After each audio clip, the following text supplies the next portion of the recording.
I feel like I have no idea how to do a podcast. This ain't no radio show. This ain't no disco either. Are we podcasting now? This is LA. You just, about in the middle of that sentence, you podcasted just a part? little bit. It was a little bit of podcasting, but then you would switch back. Yeah, I have no idea what I'm doing. I'm podcasting now. So right now we're podcasting? No, not yet. He just put us into it. No, I was accidentally podcasting. Oh, we were for a second, but we're not now. Well, we want to start intentionally podcasting. We're back That on was it. accidental. Now? Okay, wait, hold on. I'm going to count down again. That was a false start. Three, 2, 1. Hey, America, what's up? Now, hold on. There's got to be some silence. Do you want to open it? Yeah. Okay. Yes. 3, 2, 1.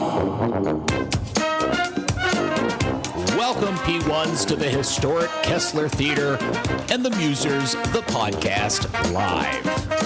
Here they are, Craig Miller, George Dunham, and Gordon Keith, the Musers.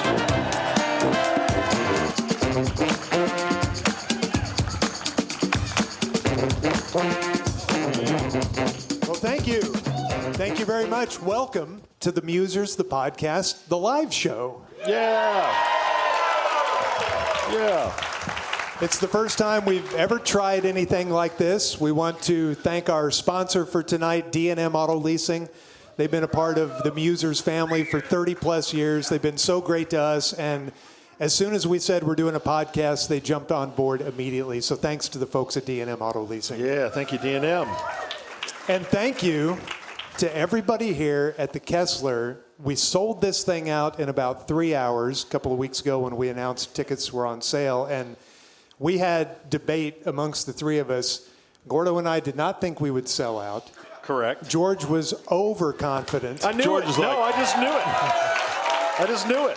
I'll have 500 people just come to see me. That's what George said. I work with two superstars. I knew it would sell out. These guys are huge. What a turnaround. Don't do that. That's creepy. It's so great that you're here tonight. Thank you for being here. I don't like enthusiastic George. Just calm down. We were very excited, very surprised that it sold out so quickly. So we thank you all so much for being here. And yes, thank give you. yourself a round of applause. Good job. The absolute cheapest thing in show business. Give yourselves a round of applause. Also tonight, we're doing this for a great cause. This evening will benefit At Last, the urban boarding experience. I'm sure a lot of you are familiar with that.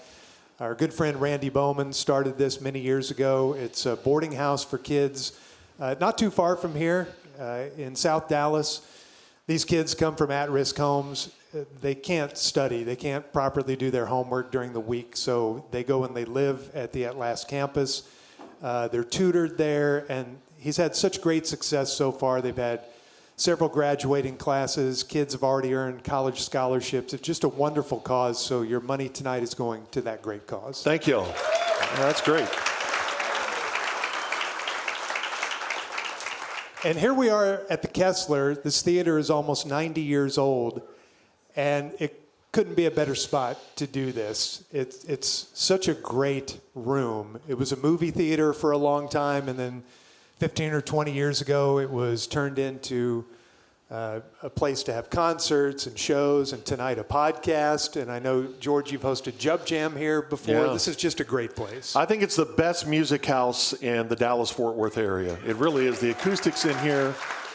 I have no idea why we're doing a podcast here, but musically, it's tremendous. No, it's a great place to do something like this, and yeah, it's awesome to be here. It got hit by a tornado and it burned, but That was still tonight here. before we got here tonight. No, it was 1957 and 1960. It's fine now, and they've done a lot of renovations on it, and it's a great place. So, yeah, glad y'all are here.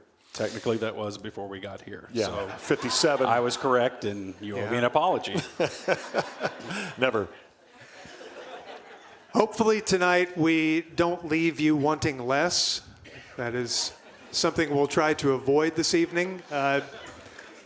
This is to celebrate our 1-year anniversary of doing the podcast. I can't believe that it's been a year because it feels like more like 11 months and 2 weeks maybe, but it does not feel like Not that we've quite been a year. doing this for a year, does it? No, it has gone fast.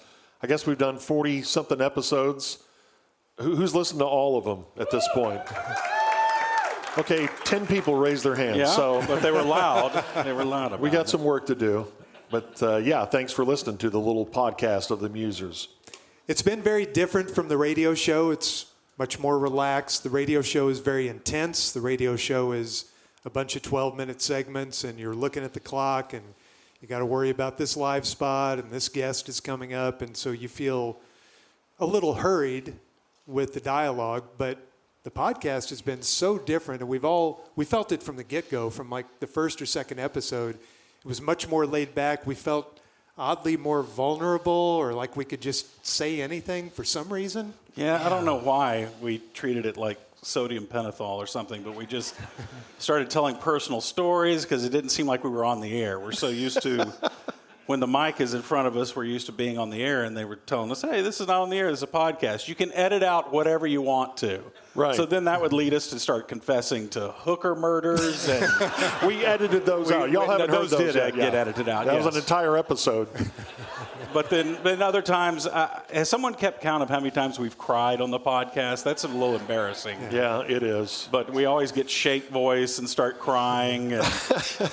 And then always you drive away from recording those podcasts always feeling like I've made a mistake whenever I've drive away thinking that I've cried and everything. But you guys always assure me, no, it's great. Yeah, let's leave it in there. And I always think that you're, of course, some big jerks who are just bullying me and convincing me to go on the air with stuff that I shouldn't go on the air with. No, your content has been amazing. Thank And you it for is- knowing that. Do you think it's because we sit differently? We have like different seating assignments when we do the podcast? Like I face you.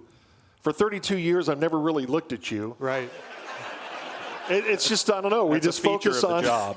And I try to avoid, but Gordo sits across from me when we do the radio show, but he sits next to me when we do the podcast, kind of like we are tonight. I don't know. It's just different. And it has a different feel to it for some reason. It's a much smaller room, too. Maybe that's it. Yeah.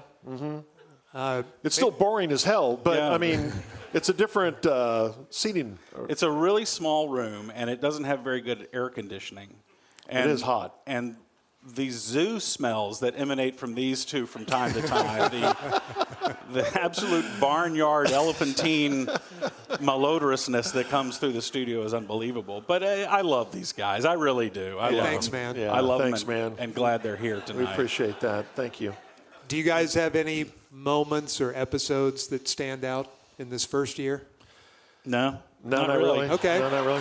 Well, I got No. plenty of other questions. No. I do. I can't remember what episode. It was at the very beginning when we were just like introducing ourselves for those who weren't P1s. And Gordo and I have, been like cats and dogs for 30 some odd years. And we told the story of a prank that was played on me, and it was really a terrible prank. And it just went sideways, and they were going to play it on the air. The show after us was going to play it on the air, and I got really upset. And here, I just thought Gordon didn't like me. I just thought, man, this guy's got it out for me. But I found out that Gordon was the one who erased the prank, so it never aired on the station. And I thought, okay, that was a turning point in our relationship. And I'd never told that story on the air. I never told you. No. That's you typical didn't. guys, and we go through this big thing of, okay, we're friends now, and I never told him until now because That's the way it should be. But yeah, that stands out, and that's that whole thing about, I don't know, for some reason when we do the podcast, I feel like I'm lying down on a couch telling you guys my innermost thoughts, and y'all too, And I'm straddling you while you're lying. right, well, yeah, you just can't see it. That's why we don't do video. I'm in a corner, and the pop is on, just watching. It gets really weird. Craig over there in a lazy tug, half-lidded. Pull out my phone, start to record it, put it back. Who has a bingo? Does anyone have a bingo yet? No, I don't know. Okay. Papa's Not on? yet. No? Okay. Okay. I think my favorite episodes were the second, third, and fourth, where George interviewed me and Gordo about our relationship. Gordo interviewed me and George about ours, and then I interviewed these two about theirs. I had so much fun. I did too. Either interviewing you guys or being a part of that interview. Those were still I think we peaked very early. Right. It's been downhill since, but I love those 3 episodes. And Craig has had a problem with peaking very early his whole adult life. Now, that was fun because we've talked about all these stories through the years, but, you know, where did it start? Have we ever told you how we met in college? It's a great story. Seriously, don't start it. Yeah, it's fun to go back to It's the the beginning. most boring story ever, and I've been tortured by it for 30 years. It really was his English, and he was on one side of the room. and I Please was don't on go forward with this. Okay. Well, it is our 1-year anniversary, and we're very excited about this show. We've also been a little nervous because we've never done anything like this. We're going to hear from you all as the evening goes along as well. We're going to have an open mic for Q&A, and you may have noticed there are index cards and Sharpies on every row. If you have any questions, jot them down, and here in just a few minutes we'll come down the aisles and we'll pick those up and we'll go through and we'll answer some of those. Oh, this guy picked it up immediately. Yeah, he knows you can- exactly what Okay, he's now going he to knows. Ask us anything, Yeah. write down anything, or if you prefer later in the show, you can walk up to the microphone and ask us anything. But we were thinking about this the other day. We have never done anything even remotely like this because we've done our radio show on remote, but sometimes there are 5 people sitting there and you're doing the radio show, so you're in that thing that you know so well. We've done the podcast for a year. You guys have been musicians. You've been on stage doing, concerts, big concerts. Very small ones, but yeah. But we have never been responsible, the 3 of us, for a 90-minute or 2-hour live show on stage. And I don't know how you all have felt about it this week, but it's made me very anxious and antsy. It's just because we're out of our element. You've been nervous about it, but 2 things. I have not been that nervous about it, and it really is because you guys. I know I'm doing a show with you guys, so I know you'll carry me. And I'm like 4 drinks in, so what do I care?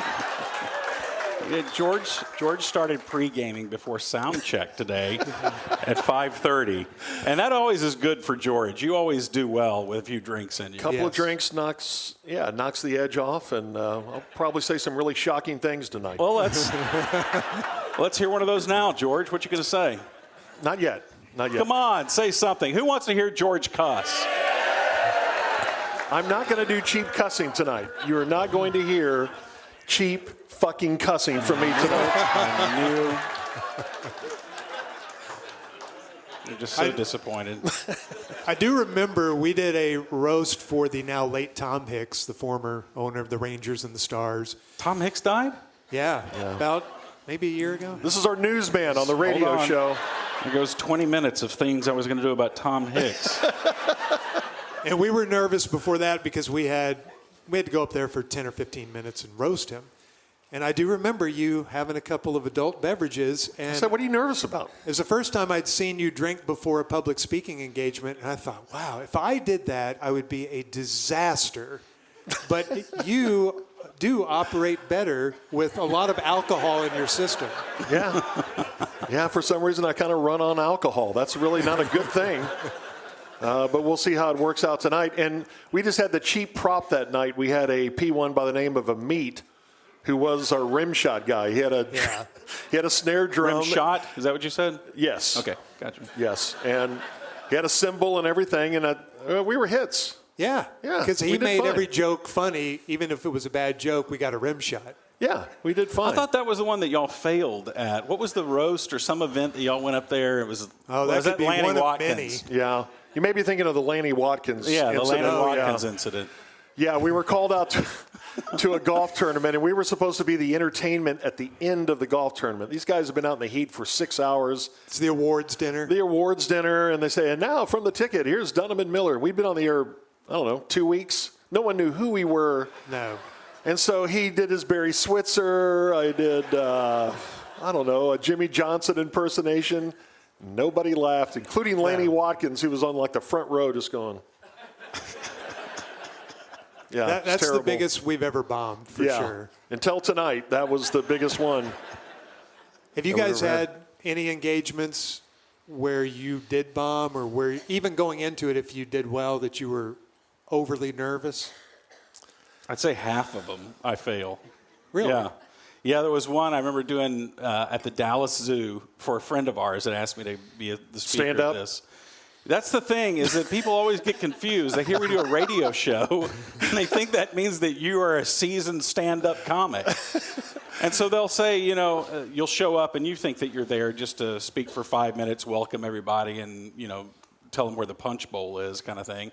And then you'll meet the girl. Are you okay, George Dunham? Mm-hmm. Okay, good. Yes, Okay, good. Well, I'm glad got me you're down here. for 2 minutes? No, we'll bring you up, and then you'll do about 45 minutes of stand-up, and then Stand-up?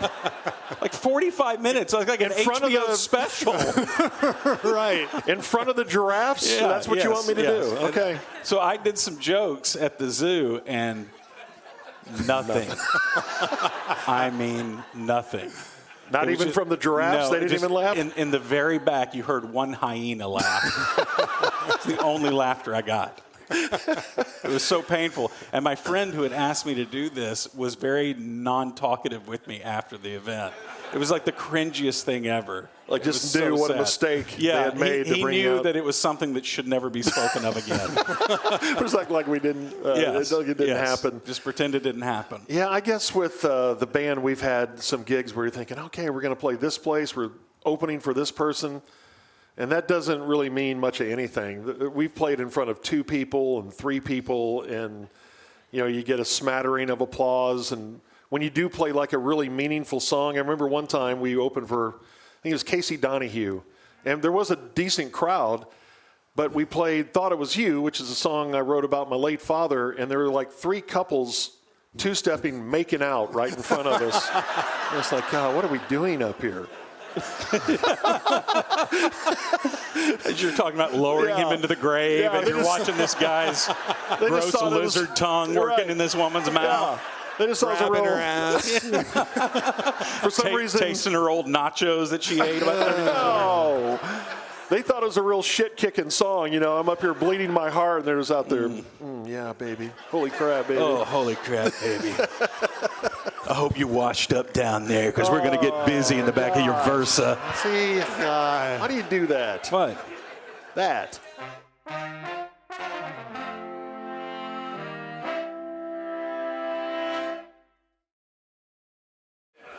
I usually don't get nervous. Like, I've never been nervous doing the radio show. If we have any, we're on remote, we're ticket stock, our big annual listener event, we're up on stage. It doesn't make me nervous, but public speaking does make me, I don't hate it, but I get a little anxious. And I had that engagement about 2 months ago at the George W. Bush Center, where they invited me to host a Q&A with Clayton Kershaw, the Dodgers' soon-to-be Hall of Fame pitcher, and his wife. And I said, sure, that sounds great. Clayton Kershaw, it'd be awesome. And that's all they told me. And so I got there that evening about 2 hours before, and they're taking me through, we're going to do this little run through. Okay, here's what you'll do. You'll sit here. The Kershaws will sit here. President Bush and Laura will be right here. And I went, whoa, what? They're going to be here? Yeah, they attend all of these. And by the way, the Bush Center and the Game Changers exhibit is a big sponsor of this podcast. Thank you. Thank We you very them much. for that. Got to go through that exhibit. Yeah, there you go. It's great. All right. Thank you for the applause. And Who's that? Oh, was that your George W? No, That was my Ronald Reagan. But I remember as soon as he said that, I just got, my stomach felt weird, and I started perspiring, and like diarrhea weird? yeah. And so I was a nervous wreck for the next 2 hours. And once we got out there on stage, and they were, the audience, you couldn't see them. They were very darkly lit. So I had no idea if the president's reacting to any of my, what I thought were funny lines. And he came backstage also and talked to us beforehand. So it was the whole thing was just surreal. And I do remember settling down at some point, but also I remember that I was perspiring so heavily. But I knew everyone was looking at me, and I didn't know. Look like you're coming down from a Coke binge, Yeah. I don't know Cards how, on your face. Yeah, how do you do that without looking ridiculous and nervous? And I just had to wait till they were talking and sneak something like that. But you so nailed it. I did okay.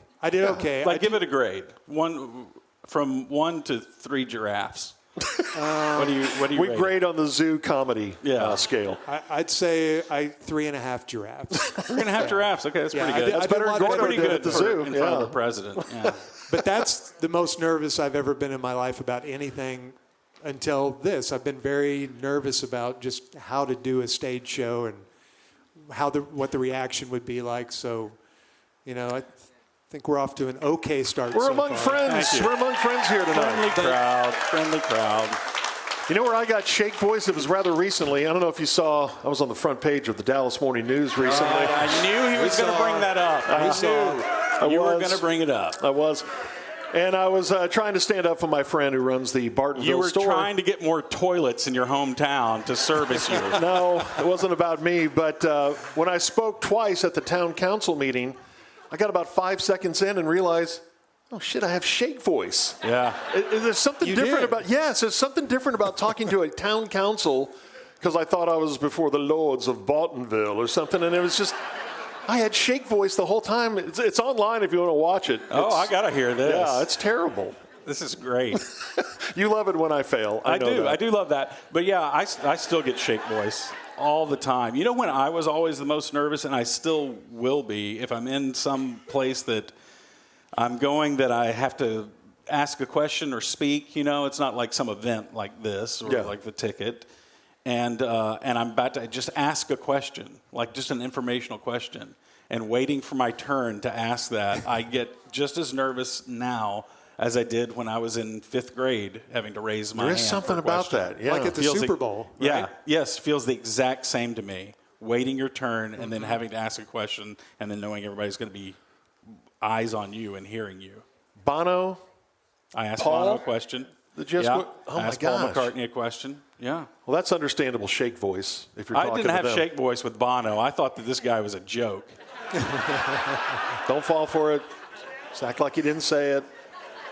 I'm not. You guys overrate you two just a little bit. No. Do we overrate Thank you. Hold on. Thank you. One guy. Thank you. Two guys. Hold on. Look at the courage. Look at the courage.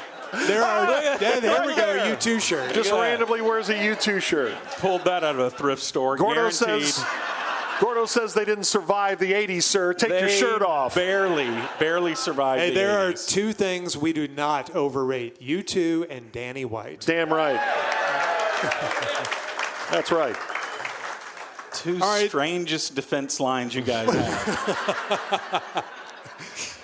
Okay, so you get a little anxiety asking questions, or Yeah. I do on a stage show, but none of us technically, I don't believe, have glossophobia, the What's that? fear Fear of of Santa? public speaking. Oh yeah.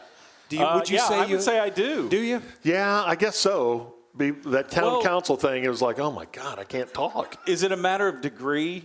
Like, when does it become like a real phobia versus just like everyone's kind of nervous speaking? Maybe it's a real phobia when it starts to negatively impact your life. If you're handling it, if you're a healthy glossophobian, then maybe then it's not. That's going to be my bio on Tinder before the end of the night. Healthy glossophobia. I do remember that as a kid. The book report was by far the worst thing you could ever do. Oh, man. Get up in front of the class. You ever have the shake hand with the You cards? got shake up hand. there? You can't stop it. Yeah. Look totally. I was going to say Michael J. Fox, but we'll edit that out. Oh, man. What? We'll edit that out. I that's wondered how bad long it karma. would take for him to get booed. And That's- we're like That's bad karma. 15 minutes in. Jeez. Yeah, since we are recording a podcast, we can edit things out. So if you hear something you think shouldn't make the cut, write it on an index card and give it to us. Give us notes. We're taking notes. That's why we got note afterwards. cards here tonight. Yeah. Help us out. Okay, I've got some other phobias. You guys Okay. tell me if you have these. Okay. Arachnophobia. That's the No. fear of spiders. Not really. I mean, no. I have a healthy respect for spiders. I don't invite them into my mouth while I sleep or anything. Right. Unlike I don't some think- people. I have snakeophobia. Yeah, that's the second most common. The fear of spiders is the most common phobia, even Yeah. above public speaking and fear of heights. Wow. Okay. Spiders is number 1. Snakes is number 2. I don't fear either. I fear snakes more than I fear spiders. Yeah, snakes freak me out. Snakes actually creep me out. Spider just feels like so tiny next to you, whereas a snake just feels more capable. Yeah. If I knew the snake would not bite me and kill me, then I'd have no problem holding it. So I'm not See, scared I of couldn't them. hold any snake. I'm only scared that they're going to murder me. Yeah. I don't think a snake can murder you. It can kill you, but it can't. I don't know. It can't You have- don't know If intent. a boa hate just in its strangles heart. you, how is that not murder? And they treat him like a murder suspect. They kill the animal every time they kill a human. I don't think that they kill every animal that kills a human. I don't think that I that's. don't know about that. I know some bears and gators that have taken it to Yes, shorts because they yes. took somebody out. Some bears and gators do experience frontier Coyotes, justice. look yes. how we treat. Yeah. And they didn't even kill someone. They just bit some kid. Right. And they got taken we're out looking back. for any excuse to blow coyotes away. Acrophobia is the fear of heights. Do you guys have that? Yes. I have that a little bit. Yeah. I can't do roller coasters. Can't look out over like a high rise or something. Like if you're on the 100th floor. Oh, no way. Yeah. I don't like getting close to the edge there either. I get the willies. I'm a little nervous about that. Yeah. But you guys both did a dance on the edge of the Grand Canyon. He almost killed me That at was the an Grand accidental Canyon. accidental dance.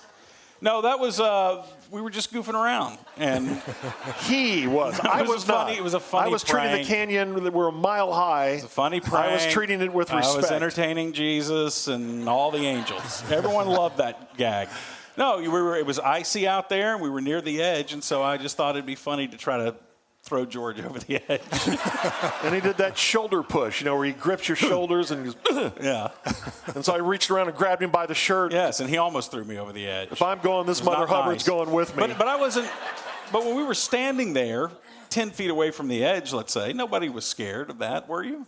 No, I yeah, I wasn't. thought I was going to slip and go. That's why I grabbed you. Well, 'cause yes. Then after I I was going attacked to punch you all the way down, too. So, Nolan Ryan. as you once said, so George, your last act on this earth would be murder. Yeah. Yes. I think God would understand. No, he wouldn't. That son of a bitch had it coming. I don't blame you.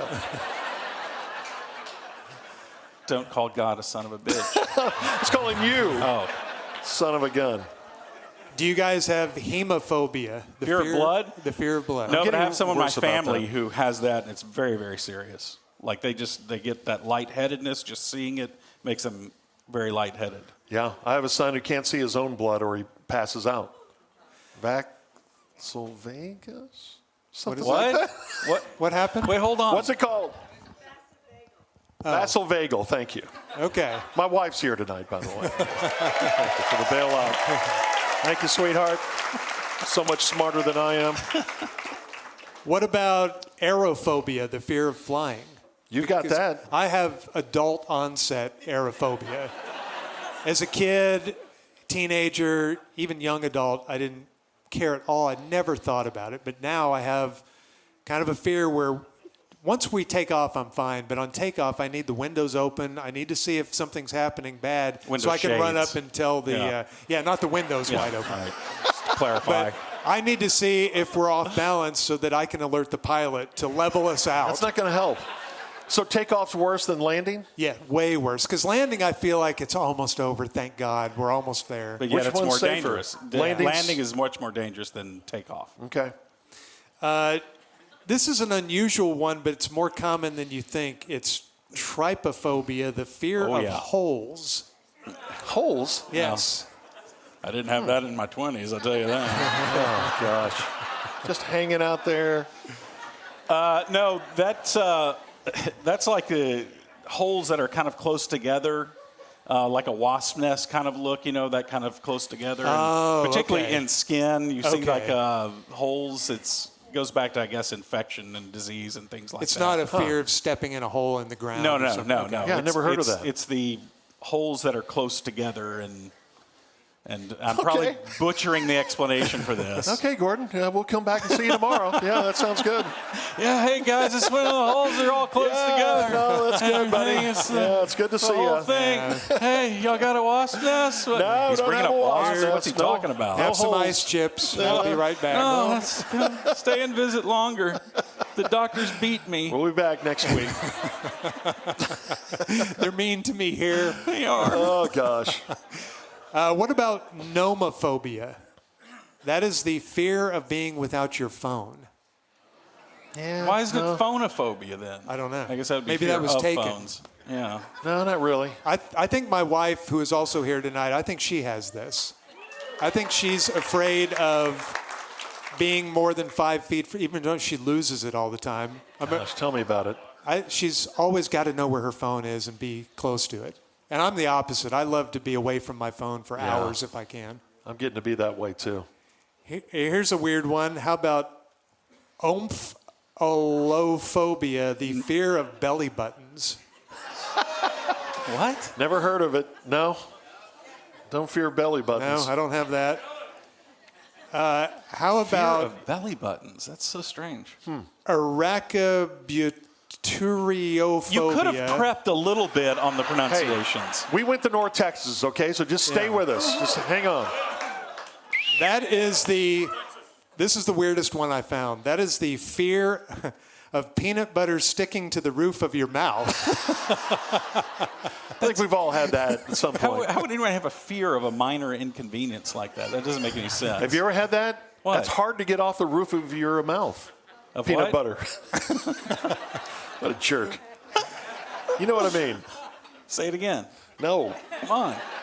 because now I'm nervous. You made me nervous.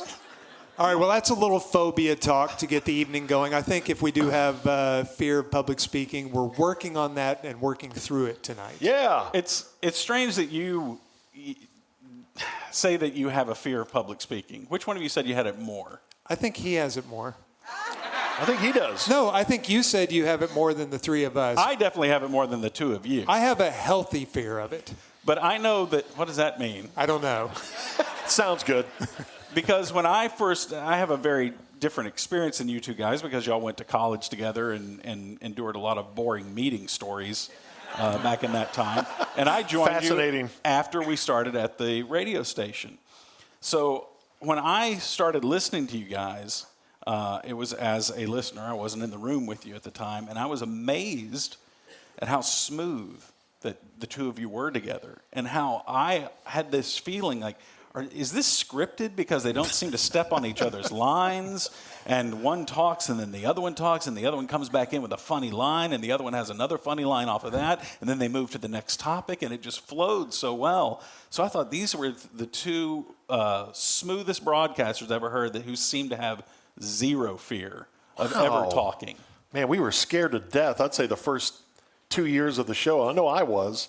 I don't know. I was kind of out of my element. I didn't think we were going to do a talk show together. I just thought we were going to do updates. If we got lucky, play-by-play. I never saw myself, and really still don't, as a talk show host.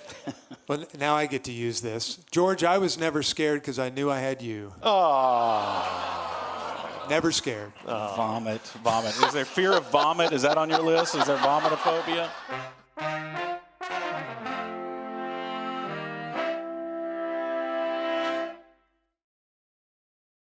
No, I don't think I was ever really that scared when we started. I mean, I was, worried. I wanted to do a good show and all that. But I don't think I've ever been nervous doing radio. I'm just nervous doing things like this. So you were more nervous for this show here at the Kessler. I think he was. This is the most nervous I've ever seen the him. first show on the radio station. By a mile. Not even close. Not even close. Yeah, here, take a sip of this. It'll calm your nerves a little bit. No, I'm good. Well, okay. Well, we're among friends here tonight, right? So there's no fear. I do want to clear the air on a couple things about tonight. I guess we were all a little bit nervous about it because we did have some meetings and talking about what we were going to do here tonight. And thank you again for being here just to listen to us talk and yak and go on about whatever. Again, cheap applause. Thank you so much. But we started talking about, okay, we need some entertainment elements here, and we had the idea, let's crowdsource this, see what you think. Like, what if we were sitting here right now, and there was a clown in full makeup sitting on the couch, and we were going to call him the Unexplained Clown. Unexplained Clown. And he was just going to sit there and occasionally, maybe read a magazine or something, or smoke a fake cigarette. Would that have been distracting to you as an audience? Would that have been a fail, or would you think, hey, that's kind of funny. It's kind of like Letterman. There's a clown in the background. Failure? Okay. Well, that was my idea, so I don't know. I think funny. Genius. So you got a genius there. Okay. Yeah, I'm sure some people would have loved it. Some not loved it, but I think the smattering of laughter gives us our answer. It's a performance piece. Right. I still believe in Unexplained Clown. I do too. I believe Unexplained Clown will Just sitting on the triumph couch. one day. So Just sitting on the couch. next live show, we'll have Unexplained Clown. Yes. Yeah. Yes. Okay. So there's If we something do to look another one- forward to. We got 2 couches. Maybe we could have 3 on each side. 6 unexplained clouds. That's Yeah, who wants to be an Unexplained Clown? You want to sit up there? Here, you sit up there. You can sit on the couch. Bring your husband. Get up there. Is that your husband? Yeah, okay, Is that this your will be brother? a clown simulation that That's we're your about to brother? see here. Oh, it's your husband. Okay, good. Okay, yeah. I thought it was your brother that you were making out with. Yo, if you want to sit on the couch, you can. You're not clowns, but you do have sparkles in your hair. Looky there. I do, Okay, yeah. they got a little upgrade there. Maybe Look we at that could have upgrade. 5 clowns. That's what I do for you. What if we have 5 clowns Pandering. on one side, 5 on the other, and then they play a basketball game? There you go. There you No go. idea is a bad idea. There you go, the comfy couch. They're on the comfy couch. So we wanted to explain that. I also mentioned that my wife is here tonight. And for those who listen to the podcast and for those who listen to the radio show, she is the topic of a lot of really cheap jokes on my part. And I just want to publicly apologize to you. And it's just, you're the best thing that's ever happened to me. I would not have made it through college. I would not have had 3 wonderful boys, and now we have 3 daughter-in-laws, and we have grandkids, and it's because of that sweet woman right up there. So she puts up with all this nonsense, and only about 80% of it's true. So, yeah, I make up some stuff from time to time, but she's great, and it's interesting when we've done the podcast. I've talked a little bit about it, and I've talked about it on our show. And maybe some of you are a little worn out when we go into music talk, if you're an anti-U2 person, or how many Texas country fans we have here tonight. Okay, yeah, decent. There's something to the Texas music scene. Well, I started writing music like 20 years ago. It's kind of a coping mechanism. And that's what the podcast has kind of been for me. You've probably been able to tell, we've talked about some tough things. Losing people, it could have been 20 years ago, could have been 2 years ago. And it really has been therapeutic. And I would like to thank these guys for putting up with me on the radio show, because I never really know how it's going. We always want to share something that's interesting. Sometimes we want to peel back the curtain a little bit. And these guys put up with me sometimes because I turn into kind of a blubbering idiot. But no, we talk about, I think that's one thing about our radio show over 32 years that we've taken to the podcast. And it's always a question, how much do you want to tell about your life? Whether it's becoming a father, whether it's about losing someone. We've all talked about losing our parents. And that's, I don't know if it's nerves, but I always get shake voice. And I start kind of down that road. And I'm like, oh, God, here I go again. And I said I wasn't going to do it. But I think that's one element that I think we have brought to the podcast that I've enjoyed, is hearing stories about our lives, because I think that's what people want to hear. Hopefully you're going, well, not hopefully you're going through sad things like we are. I want you to be as miserable as we are. Odd point. But hopefully you get the references, whether it's good or bad, about our private lives. Yeah, and I think sometimes it's hard to know what to open up about and what not to open up about, and how you will react when talking about that. Yeah. Sometimes I have gone into a topic about my life, and I'm, okay, yeah, I think I can handle this, and I get halfway through and I realize I can't. Right. So yeah. And then you're on live radio, but yeah, I enjoy the behind the scenes stuff, the stories like that, as much or more than I enjoy the hot sports opinions. Absolutely. And the things that are the other part of our job. Yeah. I really don't care if the Cowboys win another Super Bowl. I mean, I want them to, but that's not as important to me as what happens to my kids or my grandkids or these guys or my family. But I did want to bring it up because I brought some of it to the radio show and I brought some of it to the podcast. Would you like to hear a story about a song? Okay, that's good. Well, the Bird Dogs have now put out, that's my little band, we've now put out 4 records. And that's news to most of you because we just put out our latest one in, I guess it was March I don't even know when it came out.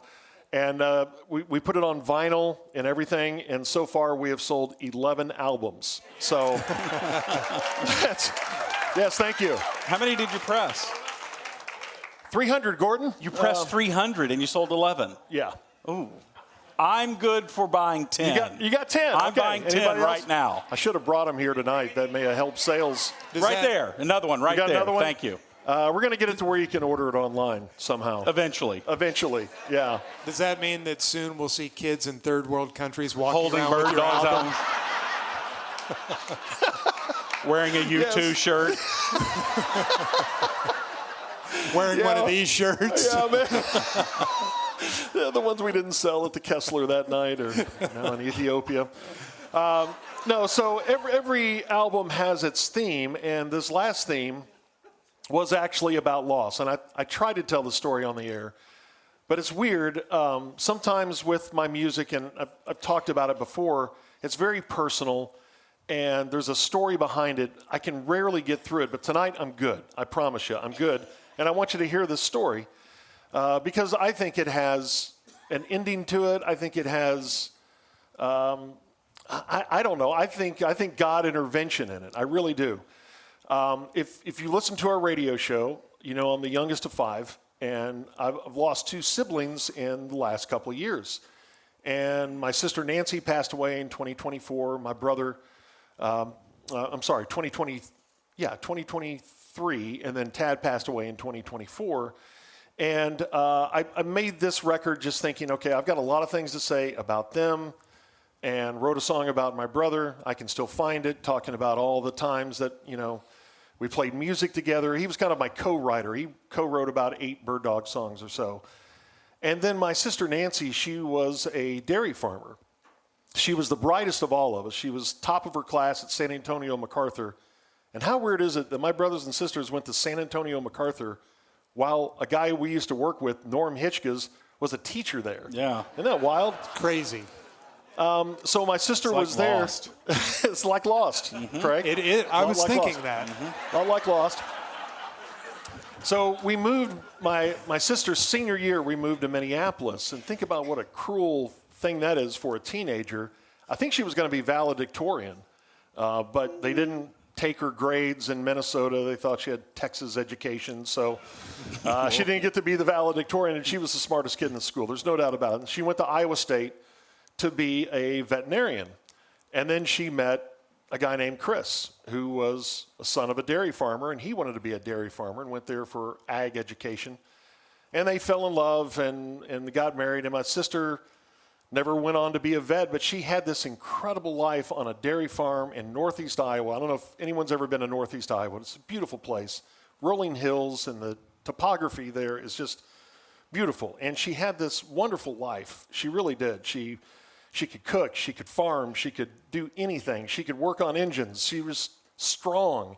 She was the best of all of us. Whatever personality traits that we have that we think are good ones, Nancy had it. And she got sick, and my wife and I went up to see her in the spring. And it was, you think of meaningful trips that you take. It was the most meaningful trip I think that I've ever taken, because I went there knowing it'd be the last time that I would see her. And sure enough, she passed a few months later. But the time we had together, we talked about things we never talked about before. Memories, going through old yearbooks. She was showing me things at Iowa State that I'd never seen, at San Antonio MacArthur that I'd never seen. And my wife cooked food, and we stored it in the freezer. And it was just this awesome visit. And it was time for us to leave. It was that awkward thing. You've had all this time. And what do you say? And I couldn't say anything, but my sweet, intelligent sister said, "I'll see you soon." And so we hugged, went about our way, and a couple months later, she passed. Unfortunately, or fortunately, this is one God thing, she passed on my birthday, which I know for some of you may think, wow, that's kind of a downer. Man, I think she held on till the 28th. That's what I think. I could be wrong. Could be a total coincidence. I don't know. Yeah, so it's kind of cool. So I promise this is an uplifting story. This is going to be uplifting. So, we're all very sad, and we've been without her for a while now. And like I said, I really don't care how many albums we sell, but I wrote the song, See You Soon, and that's what we called the album. And so it took us 2 years to put this thing together. And the problem is when my band records a song, it takes a while because of me. I'm not a great guitar player. I'm not a great singer. And we have to do take 58, and it takes a while. And we had to go back and do songs over again. I messed them up. But I brought in a friend named Camille to sing on this song, See You Soon. And at the end of the song, there's a verse that says, how I remember my sister singing. That's another thing she could do. She could sing and play guitar, and she had a beautiful voice. And one song that she used to sing was From Both Sides Now. Joni Mitchell, several others did the song. I think even Neil Diamond did that song. And it's just a childhood memory for me. And I said, I hear your voice in every song. That one by Joni, I remember how you used to sing From Both Sides Now. So here comes my friend Camille. And she's there to put harmonies on the song. And she goes in, and my friend Shay says, hey, warm up your voice a little bit. So she goes in there, and she starts singing From Both Sides Now. And I thought, wow, that's really sweet of Camille to do that, because that's the last verse. I know she's listened to. Well, she had just listened to the choruses. And when she came out, I said, hey, thank you for singing that song. She goes, well, why? And I said, well, because it's in that third verse. You listened to that, right? And she said, no, I just listened to the choruses for the harmonies. I have no idea what you're talking about. And I said, what's the third verse? And she said, well, I used to sing that to my babies. So I thought, wow, that's somehow, I think, my sister reaching out. So as a part of my therapy, if I only had a guitar, I thought I'd play it for you. George, I brought my J45 back here. I was going to say it has to be a J45. Yeah, well, it is a J45. I just got this at a pawn shop over where Lee Harvey Oswald used to live, and it's probably not tuned. I was hanging around. No, I tuned it and everything. So anyway, you tuned it? Listen to that. That sounds pretty good. Yeah, but Camille's not here, so I don't think we should do the song. No, Camille is here. Camille is here. We have Camille. Are you here? Look at this, Camille. Camille Trimble is here at the Kessler Theater in Dallas. Oh, she brought gifts too. Isn't that sweet? She got a candle. Flowers and a candle. Beautiful. Oh, thank you. This is Camille, ladies and gentlemen. Look at that. I shouldn't say look at that, should I? Yeah, that was a little awkward. This is Camille. Look at that. That was weird. I was pointing to the flowers. Okay. So would you like to hear See You Soon? All right. Thank you, Gordo, for bringing a guitar. Very roadie like me. Appreciate that. Thank you very much. Thank you.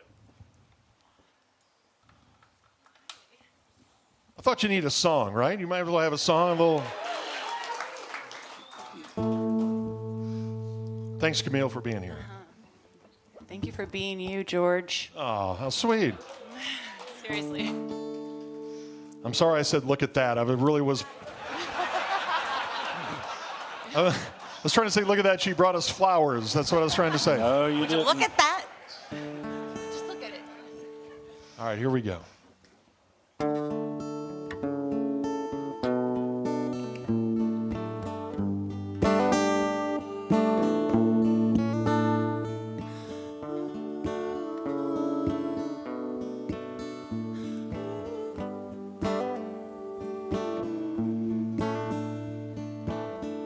Springtime and hour, still snow on the ground. Gonna be the last time I'll be coming around. Talk about the good times. I try not to cry. Showed us how to live, showed us how to die. Said the sun's gonna shine, so will the moon. this ain't goodbye. I'm gonna see you soon.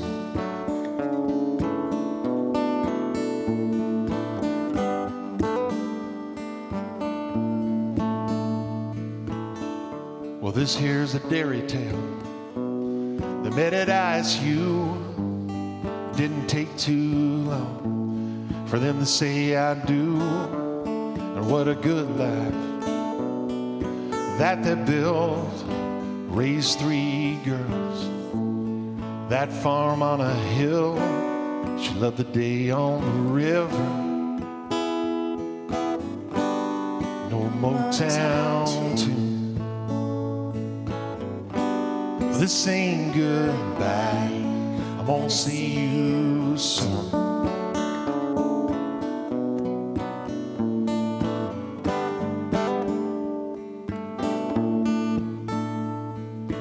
Why are we here? What's it all for? You knew all along. So many of us live in fear. You're always strong.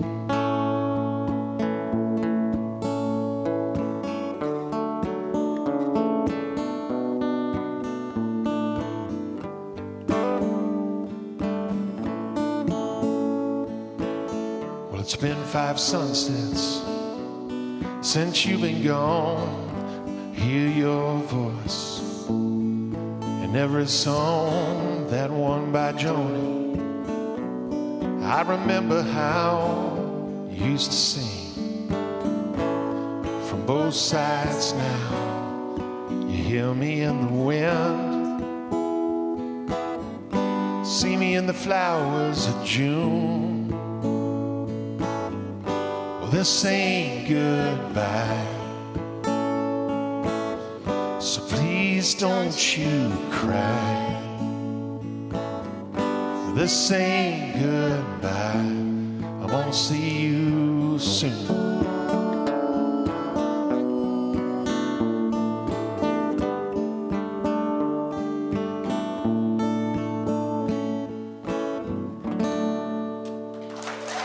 Thank you very much.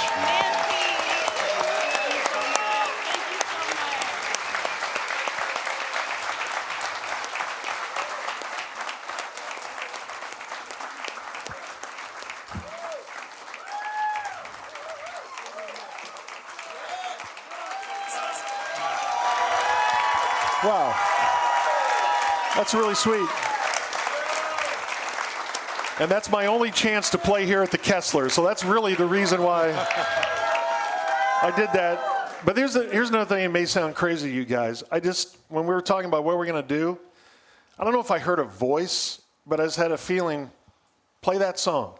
Because that's like the first time I've ever really gotten through it. And I can get through it now. So we've talked about it on the podcast. I think I'm in need of therapy, and maybe I still am, but somehow y'all, the 2 guys I work with, and y'all, the P1s who listen to The Ticket and listen to this podcast, have healed me, and I can do that tonight. And thanks to Camille, who has the sweetest voice in the country, I think. And thank you for letting me fill that time with that. Oh, that was great. Yeah. Give Giorgio a round of applause again. That was fantastic. And recently, it's nothing to worry about, but I underwent some health tests. I'm not pregnant, Gordon. Thank God. And as I was going into this machine, I thought, did she know something that I'm gonna be next of the siblings, and that's why she's gonna see me soon? Maybe, but it was just it's just one little moment in time, and I'll never forget that. And here I talk on the radio and couldn't come up with the right words to say. I didn't know what to say to her, and she said that. So now "See You Soon" is on a record that now has 11 copies out there in circulation. Sold 10 more tonight. 10 more tonight. We're up to 21, Mm-hmm. and it goes out on this podcast. And if nothing else, that was just a tribute to Nancy. To Nancy. To Nancy. Yeah. It's a beautiful song. It really is. Thank you. It's beautiful. The music, the words, it's all gorgeous. Thank you. How long does it take you to write something like that? I'm fascinated by songwriting. You know, sometimes it goes fast. Like that song went really fast. I just had so many thoughts, and it just went, I bet in a couple of days I wrote that song. Okay. I wrote Thought It Was You in like 10 minutes. And some of my songs sound like they're written in 5 or 10 minutes. I didn't spend much time on that one lyrically. But sometimes it takes a month or so. Sometimes you put it down and you go back and finish it a few months later. And when I started doing this, I always just thought, why? Why am I doing this? And I'd like to thank Gordon. He threw out the idea when we did our first record. Gordon wrote me a really nice text and said, hey, a lot of sweet things. And he said, you can do good with this someday. And that really stuck with me. And our little band has done good with it. We play for free a lot. That's really about what we're worth. But we've anchored charity, concerts, and we play for others. And I really got that idea from Gordon as that's the important thing is what does the music mean to you, and what can it mean to maybe help somebody else? And I'd like to credit Gordon. Oh, you're so sweet. Yeah, Giorgio. Yeah, because it's such a win for everyone. I mean, this is one of the ways that you really inspired me, and I think you inspire a lot of people because you had left your rock and roll aspirations and your country songwriter crooning aspirations at the Pegasus doorstep. When your high school band Pegasus, yeah, we flamed out. Speaking of flaming out, that is the gayest name for a high school band I've ever heard. Pegasus. Who came up with that? I think it was Pegasus. I can't remember. It was one of us, and we all, yeah, man, that is cool. Yeah, that's cool. It's kind of like Van Halen. All the ladies will love us if we call ourselves Pegasus. Meanwhile, all the ladies stayed away, and it was a bunch they of kind of did. gay guys wearing Lisa Frank shirts. But you followed this passion later in life, and you started it, and you followed through on it, and that's what has been so amazing to me to watch you as you took something that most of us would go, you know, I've always wanted to do this, but I'm kind of fearful. Oh, I'll just buy a guitar and noodle around the couch, and that's it. Yeah. That's where most people would have stopped, and you didn't. You pushed through, and you performed for the first time. And then that begat more performances, and you've always done it and raised money for charity at the same time. And how much have you raised during Jub Jam for charity now? We will hit $2 million next week. Yeah. So, yeah. Thank you. Thanks for saying all that. I appreciate it. Well, it's a perfect marriage of when you, because a lot of times if you're doing something just for yourself, you'll never do it because you will feel self-conscious about it. Yeah. And if you were just performing for your own ego gratification, I think that you're humble enough that you would feel, I shouldn't get up there and book a room and all this kind of stuff, or a vanity project, right? Yeah. But you did it, and you raised money at the same time for charity, and then that makes you want to do more shows because you have gotten on this incredible fundraising role. And then that makes you, well, if I'm going to do shows, I got to write music, and I've always wanted to write music. So every need is served by something else in that equation. So anyway. Well, thank you. Yeah, you inspire me, not enough to actually pick up the guitar again myself. Gordon is the real guitar player of the music. Gordon can play the hell out of the guitar. Thank you. Thank you. Really good. You won't hear it tonight. You want to do a thank number? you. No, I don't want to do a song? number. No, I don't want to do it. I'll do an Elvis song if you sing it. No. No. Because this is what he does. He starts on a song and he makes it like an 8-minute version. He's done that to me before. Leave you hanging out there on vocals. I am not walking out on that branch again. But Gordon is the real guitar player and a great singer too. And I hope you sit down and, because you got all these crazy thoughts in your head. I have written more ideas for songs down. I mean, seriously, I have hundreds of ideas and lines and lyrics and ideas for how to make a song that's a dialogue, all this kind of stuff. It's just crazy stuff, right? But I don't execute it the way you do. That's the thing. You sit down and you follow through on it, and that's what's amazing about you, Giorgio. Oh, well, that's sweet. I want to hear who wants to hear a Gordo record someday? I would love to hear that. Maybe. Maybe. Would you title all of them the same as Bird Dog I albums? would name every. I thought it was you. This one, soon, yeah. the whole See you thing. soon. I'm going to steal all those, but they'll all be electronic dance music. Imagine that. Song about my dad dying sounds a lot like Skrillex. You know? What a great first hour it was at the Kessler Theater for our first ever live recording of The Musers, the podcast. Part 2 will drop on Wednesday, July 8th, so join us then for Gordo reflecting on what he's learned from me and George, and we will take questions from the wonderful studio audience that we had that night. That'll be part 2 of The Musers, the podcast, the live show, dropping July 8th.